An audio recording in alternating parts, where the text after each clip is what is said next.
वैदेशिक मंत्री चेतावनी देइथिले जे जदि इजराइल सह मिसी अमेरिका ईरान उपरे आक्रमण करे तेबे तार फलाफल भयावह हेबो। एबे अमेरिका ईरान उपरे आक्रमण करिबा परे सारा विश्वर नजर अमेरिका उपरे रहिछि।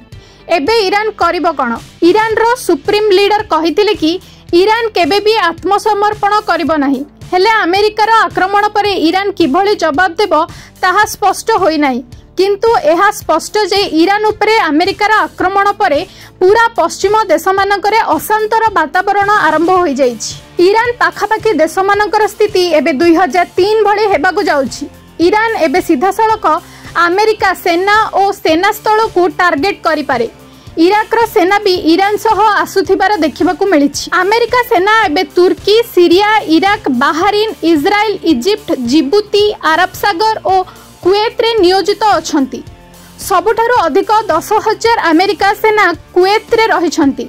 मोट 51,400 सैनिक एबे एसबु क्षेत्र रे नियोजित अछंती। सेपटे युद्ध को प्रवेश करिछंती होती विद्रोही। होती प्रथमरु कहिथिला कि जदि अमेरिका ईरान उपरे आक्रमण करे तेबे अमेरिकार युद्ध जहाज उपरे टार्गेट करा जिवो।